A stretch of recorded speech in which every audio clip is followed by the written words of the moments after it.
First Take ended up getting a little feisty, if you will. It wasn't necessarily crazy, but Stephen A. Smith ignited strong reactions from WNBA players during a discussion about Olivia Miles choosing to stay in college instead of turning professional.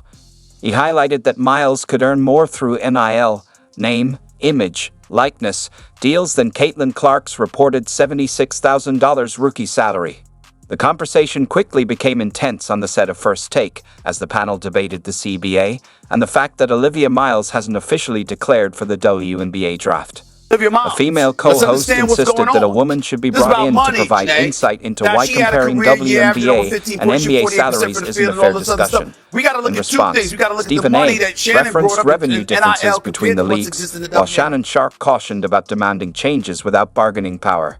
By the end of the segment, viewers were given a glimpse into the complex financial landscape of women's basketball, an issue with far more depth than many fans realize. Caitlin Clark last year made $76,535 in the first year of her contract.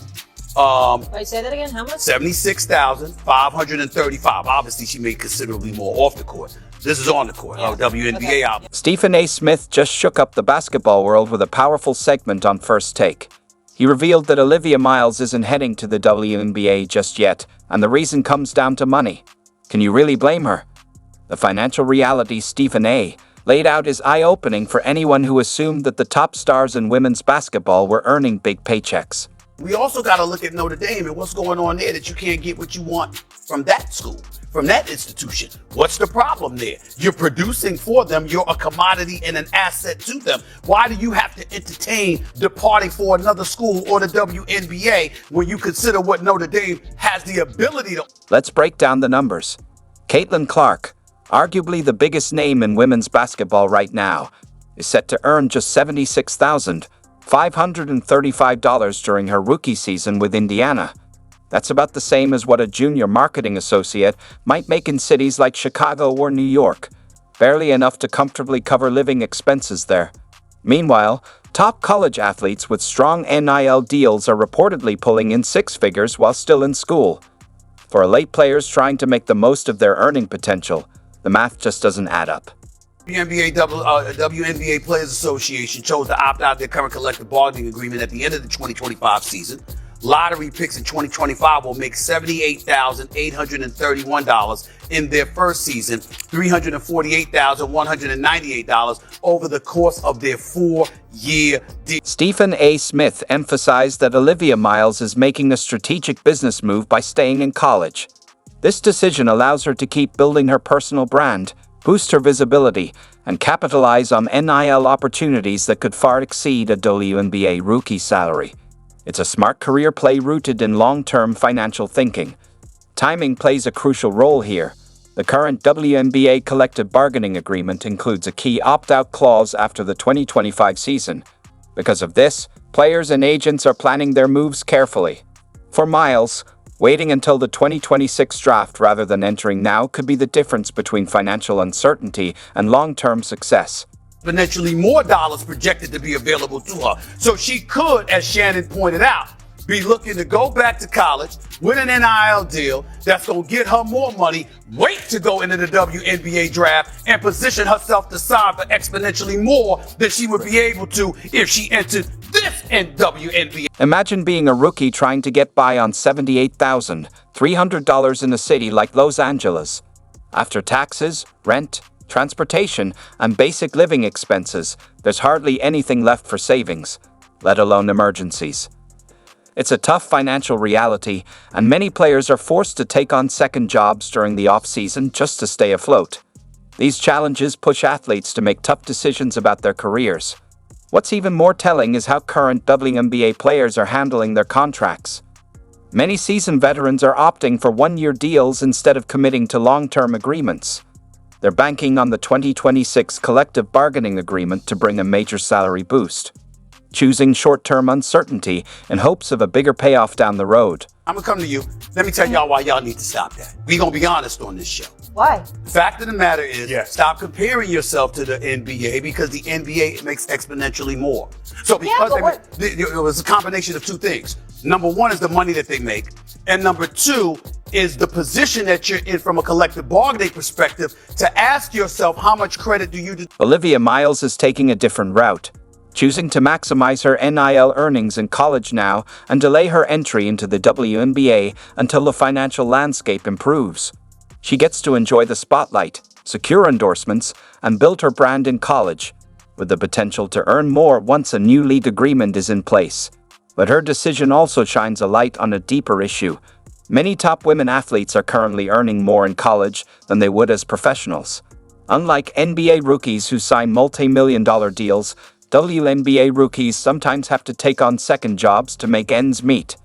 Stephen A. Smith brought national attention to this economic gap, sparking a much-needed conversation about the financial future of women's basketball. The product for the WNBA has been fabulous. It's been absolutely outstanding. I'm not trying to compromise or throw any shade on that whatsoever. But for years, what the WNBA has proclaimed is that there's a lot of things that we were doing that was losing us money. And so now that we're making a little bit of money, all of a sudden, we're not going to be in a position as of yet to give you that. That's not an argument I'm buying. The WNBA players deserve their dollars. They need to go and get it. But until you do, there's going to be more of it. The debate on First Take reached a boiling point when one co-host demanded a direct comparison between WNBA and NBA salaries. The tension in the studio was unmistakable as she passionately argued for bringing in a woman to explain why WNBA players deserve compensation on par with their NBA counterparts. You could almost feel Stephen A. Smith's frustration building as he held his composure, until he finally responded with a hard-hitting financial reality check that left the entire panel stunned. Although they didn't negotiate that, they still get 9.3% of revenue of everything that comes into the league. But the problem with that is, out of the 100% of revenue that comes to the WNBA, 42% of that is shared with the NBA. They're not their own entity like that. They're really attached to the NBA. So 42% goes to the NBA. And then 15.8%, if I'm not mistaken, goes to individual investors that actually help the league survive as well during a tough time. It's just two entirely different situations. It's a fundamentally unfair comparison. Stephen A. fired back, revealing a truth many fans overlook. Despite the rising excitement and growing fan base, the WNBA reportedly lost $40 million last year. It's like a stunning ship sailing proudly on the surface while taking on water below deck. The league may project growth, but financially, it's still struggling to stay afloat. That harsh reality instantly shifted the tone of the conversation. And although they have it set up to where if the team or the organization don't make a profit, they still get their share of the revenue, they're making a profit. So you can't really ignore that part. They made 11.4, 11.3 billion last year in the positives, okay? Whereas to the WNBA lost 40 million. The league and the owners, they're going to use this type of information against them to not give them certain things or give them exactly what. The female co-host pushed back, creating one of those classic first take moments where the tension is so thick, you can feel the discomfort in the room. In response, Stephen A. pulled back the curtain on the financial structure of women's basketball, a system that most casual fans know little to nothing about. His breakdown exposed the hidden complexities behind the sport, sparking a conversation far deeper than most expected. I do think they're going to get money. I think they're going to get a raise. I think they're going to see facilities and more staff members. I think they'll be taken care of better, but they're not going to see exactly everything that they're asking for. Did you catch that? A staggering 42% of all WNBA revenue is funneled directly to the NBA. It's like filling a bucket with water, only to watch nearly half of it drain through a permanent hole. When you buy tickets to watch teams like the Aces or Liberty, nearly half of that money isn't staying within the women's league. But it gets worse. Another 15% of revenue goes straight to private investors who keep the league running. The numbers are grim. 57% of all the money generated by women's basketball vanishes before it can even reach player salary. The league's growth.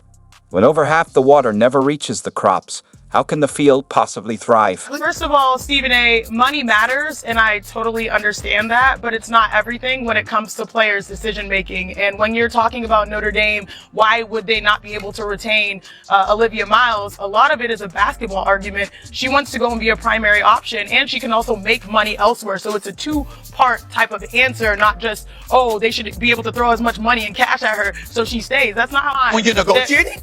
Yeah, when they're negotiating, they're looking at the revenue metrics, they're looking at the viewership, they're looking at the attendance, they're looking at the merchandising, and they want to collaborate with the league. And the reason why I know this is I used to be on the WNBA Players Association, and my sister's a president while I was in the league. No, I'm saying, really, you've been a part of the negotiation where somebody just said to you, "You're absolutely right. We think you deserve what you're asking for."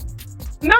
It's a give and take. We all know that. But what I'm saying is the argument saying that, revenue is a goal, but it's not the only thing. Like there are what we used to call them are buckets. There are buckets where we try to help, players' well-being while they're playing. We've already seen advances when it comes to charters. We've already seen advances when it comes to facilities. So the standard keeps going up and up, but we're not just saying salary is the only thing that moves us forward.